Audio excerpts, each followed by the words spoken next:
कैसे आप सभी, आज हम पढ़ने वाले हैं योगा एजुकेशन वाली books, BEd health physical yoga education में चैप्टर नंबर 5 है, जिसमें अष्टांग योग के बारे में बताया गया है कि कितने अष्टांग योग है, इसके बारे में बताइए। सबसे पहले हमारा यम आता है। यम ही हमारे जो योगा है उसकी शुरुआत हमारे योग की यम से ही शुरू होती है। इसके अंतर्गत जो है कुछ नियम कानून आते हैं योगा में। पहला जो ये बताया गया है कि भागवत पुराण के अनुसार यम 12 है। कौन कौन से हैं? अहिंसा, सत्य, अस्तेय, असंगता, नॉन अटैचमेंट, लज्जा, अपरिग्रह, वेद, ईश्वर में विश्वास, ब्रह्मचार्य, मौन, स्थिरता, क्षमा, अभय। ठीक है, परंतु जो पाराशर संहिता है उसके अनुसार 10 यम है। कौन कौन से? अहिंसा, सत्य, अस्तेय, ब्रह्मचार्य, क्षमा, धृति, दया, सरलता, अल्प आहार, पवित्रता। महर्षि पतंजलि ने 5 ही बताए हैं। कौन कौन से योग सूत्र बताए उन्होंने? अहिंसा, सत्य, अस्तेय, ब्रह्मचार्य, परिग्रह, यमा। अर्थात अहिंसा, सत्य, अस्तेय, ब्रह्मचार्य व अपरिग्रह, ये 5 नियम बताए हैं इन्होंने। ठीक है, सबसे पहले हम देखेंगे अहिंसा के बारे में। किसी के बारे में गलत शब्द ना बोलना। अहिंसा में भी 3 हमारी कैटेगरीज आती है। बौद्धिक, जिसमें हम अपने मानसिक रूप से किसी के बारे में किसी को पीड़ा ना दे, किसी के गलत विचार ना बोले, हैं, तभी हम अच्छे मार्ग पर चल सकते हैं, वही अहिंसा का मार्ग कहलाएगा। फिर है वाचक, यानी अपने वचनों से किसी को पीड़ा ना पहुँचाएं। ठीक है, ऐसे एक दोहा भी कहा गया है, ऐसी वाणी बोलिए मन का आपा खोए, और न को शीतल करे आपहु शीतल होए। ठीक है, इस तरीके से ये एक उसमें कबीर का दोहा भी दिया हुआ है। कायिक अहिंसा का मतलब होता है फिजिकल नॉन वायलेंस, किसी भी प्राणी को आप शारीरिक आघात न पहुँचाए, वो कायिक अहिंसा है। फिर सत्य, सत्य भी 3 प्रकार के हैं हमारे। बौद्धिक सत्य, वाचिक सत्य, कायिक सत्य। बौद्धिक सत्य यानी अपनी बुद्धि से किसी बात का यथार्थ स्वरूप निर्णय लेता है।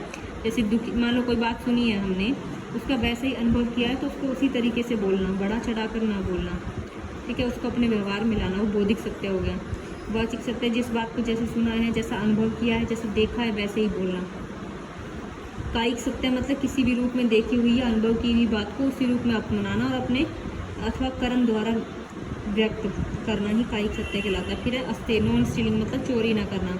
इसके भी हमारे 3 स्तर आते हैं। बौद्धिक स्तर, इसमें क्या है कि किसी दूसरे व्यक्ति की वस्तु को प्राप्त करने का विचार मन में नहीं लाना, ये बौद्धिक अस्तेय है। उसके अलावा हमारा आ जाता है वाचिक अस्तेय, यानी कि किसी को उकसाना नहीं चोरी करने के लिए। ठीक है, फिर शारीरिक अस्तेय मतलब किसी दूसरे की वस्तु को प्राप्त करने के लिए शारीरिक उपयोग ना करना, बल प्रयोग ना करना, मारना पीटना नहीं चोरी करते वक्त, ऐसा भी नहीं होना चाहिए। फिर ब्रह्मचार्य, ब्रह्मचार्य में क्या बोला है महर्षि ने कि गुप्त इंद्रियों का संयम ही ब्रह्मचार्य है, यानी कि हम अपने मन को अपनी भोग विलासनाओं वाली चीज़ों को मन में ना लाना। ठीक है, इसमें भी आपको इससे बचने के काफ़ी चीज़ बताएगी। काम, क्रोध, मोह, लोभ, अहंकार को त्यागना। ठीक है, और इसमें भी आपको 3 स्तर बताए गए हैं। बौद्धिक ब्रह्मचार्य मतलब काम वासना, विषय वासना को नियंत्रित करने के लिए इंद्रियों को अपने वश में रखना, विचारों को शुद्ध रखना। फिर है वाचिक ब्रह्मचार्य में कि बाह्य कार्य से पहले मन के विचारों का द्वंद्व होता है, जो किसी विषय के संबंध में मन के विचारों का तर्क वितर्क जो है, अपनी इंद्रियां सुख के विषय में वार्तालाप, अश्लील वार्तालाप नहीं करना, मन में शुद्ध विचार लाना, ये वाचिक ब्रह्मचार्य है। शारीरिक ब्रह्मचार्य में गुप्त इंद्रियों पर पूर्ण नियंत्रण ही शारीरिक ब्रह्मचार्य है। शारीरिक ब्रह्मचार्य के लिए अनिवार्य है कि बौद्धिक तथा वाचिक ब्रह्मचार्य अपनाए रखा जाए। ठीक है, आगे हमारा आ जाता है अपरिग्रह। अपरिग्रह क्या होता है कि स्वार्थ पूर्ति के लिए धन, संपत्ति, भोग विलास सामग्रियों को संचय करके रखना। जैसे हम अपने जो हमारी चीज़ें हम उसको हमेशा बटोरते रहते हैं, वो चीज़ें ना करना। योगी पुरुष वही है जो इन सब चीज़ों को ना बटोरे। ठीक है, विषय वस्तु, धनादि, भोग पदार्थों से अर्जन में दोष संग्रह ना करना इन सब चीज़ों का।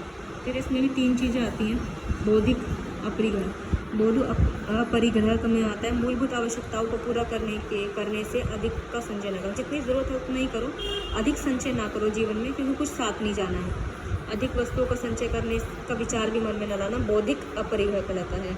फिर वाचिक में मतलब है कि जिस तरीके से अपनी वाणी पर नियंत्रण रखना, उतना ही बोलना जितना चाहिए, जितना आवश्यक है। काम, क्रोध, लोभ, मोह, माया, ममता पर संयम रखना, ऐसे शब्द भी ना बोलना जो अनुचित हो, किसी की निंदा ना करना, असत्य वचनों को ना बोलना। शारीरिक अपरिग्रह मतलब होता है मूलभूत आवश्यकताओं, धन, संपत्ति, भूमि आदि का अपने संग्रह करने का मन में विचार न लाना। फिर है जाति, देश, काल, समयावंछिना, सार्वभौमार्थ मतलब जाति, देश, काल, समय आदि की सीमाओं के बंधन से ऊपर उठकर अपनी अहिंसा आदि चित्त की सभी अवस्थाओं में पालन करना। ठीक है, अहिंसावादी महाव्रत कहलाता है ये। इसमें भी आपके अब है नियम। नियम क्या है? नियम में मनुष्य को सदाचार का पालन करना चाहिए। ठीक है, इसमें क्या क्या नियम है जो पालन करने चाहिए हमें? पहला दिया हुआ है हमें 10 अंगों का वर्णन किया हुआ है। ठीक है, धर्माचार्यों में। फिर क्या क्या कहा गया? तप, संतोष, ईश्वर तथा वेदों में विश्वास, दान, ईश्वर पूजा, दर्शन का ज्ञान, मंत्रों का जाप करो, ध्यान करो, बुराई से शर्म करो, मति तथा बुद्धि। अब भागवत गीता में जो 10 नियम बताए गए हैं हमारे को, कौन कौन से नियम बताए गए हैं? 11 नियम बताए गए। शुद्धता, प्योरिटी हो, मंत्रों का जाप करो, तप करो, ईश्वर का नाम लेते रहो, उनको पुकारते रहो, ईश्वर में श्रद्धा रखो, अतिथि का सत्कार करो, ईश्वर की भक्ति करो, तीर्थों का भ्रमण करो, दूसरों का कल्याण करो, गुरु सेवा करो, संतोष रहो, जितना मिल गया उसमें संतोष रहो। ठीक है, अब इसमें एक वो भी कहा गया है, महर्षि पतंजलि ने कहा है, शोच, संतोष, तप, स्वाध्याय, ईश्वर प्राणी धानानि नियमना। अर्थात 5 अंग है, शोच, संतोष, तप, स्वाध्याय व ईश्वर प्राणी ध्यान। फिर है हमारा सोच। तीसरा हमारा जो सोच है प्योरिटी, ब्रह्मा सोच। साधक को प्रतिदिन जल से अपने शरीर को शुद्ध करते हैं, सात्विक आहार लेना चाहिए, स्वच्छ वस्त्र पहनने चाहिए। इन क्रियाओं से साधक का मन प्रसन्न रहता है। ठीक है, ये बाह्य सोच है हमारा, स्थूल शरीर की शुद्धि। और आंतरिक सोच में मतलब अपने मन को शुद्ध करना, अपनी पवित्रता का ध्यान रखना। जिस तरह हम शरीर को धोते हैं, अपने मन को भी धोएं। आदि त्याग कर, कौन कौन चीज़ों को मन पवित्रता के लिए? बुरे विचारों को त्याग कर भजन कीर्तन करना, सत्संग, स्वाध्याय आदि का अभ्यास करना। रजोगुण तमोगुण की निवृत्ति होती है, मन में सात्विक गुण आते हैं इससे। ठीक है, इससे साधक ने ये भी, महर्षि मुनि ने सोच के संबंध में भी बहुत सुंदर ये कहा है कि अर्थभिगा प्राणी शुद्ध्यंती, मन सत्येन शुद्ध्यति, विद्या तपोभ्याम भूतात्मा बुद्धि ज्ञानेन शुद्ध्यति। इसका अर्थ यह हुआ हमारा कि साधक को प्रतिदिन जल से शरीर की शुद्धि, सत्य आचरण से मन की शुद्धि, विद्या तप से अपनी आत्मा की शुद्धि और ज्ञान से बुद्धि की शुद्धि करनी चाहिए। मन, बुद्धि, आत्मा की शुद्धि के लिए ऋषियों द्वारा बताए गए उपायों को अपनाना चाहिए। फिर संतोष, जितना प्रभु ने दिया उस पर संतोष करो, दुख मत मनाओ कि इतना कम क्यों मिला है, क्योंकि वो आपके अकॉर्डिंग ही आपको मिला है। वर्तमान भौतिकवादी युग में तनाव और दुख का मूल कारण असंतोष ही। हम किसी न किसी चीज़ से दुखी रहते हैं कि आज हमारे पास ये नहीं है, अब वो नहीं है। तो परमेश्वर ने जो भी चीज़ दी है उसके लिए हमें संतोष रहना चाहिए कि जितना मिला है उतना हमारे लिए इनफ है। महर्षि व्यास क्या कहते हैं? संतोष अमृत तपातानाम यत् सुखम शांत चेतसाम कुछ तदंत नलुब्धानाम विषय चेत भक्ताम धात्वाम। अर्थात संतोष रूपी अमृत का पान करने से तृप्त हुए शांत चित्त मनुष्य को जो आत्मिक व हार्दिक सुख मिलता है वह धन वैभव की व्याकुलता में इधर उधर भटकने वाले मनुष्य को कभी नहीं मिल पाता। मतलब आत्मा हमारी शुद्ध रहेगी, हम इन सब चीज़ों से संतोष प्राप्त कर सकते हैं, ना कि भय चीज़ों से हमें मिलेगा।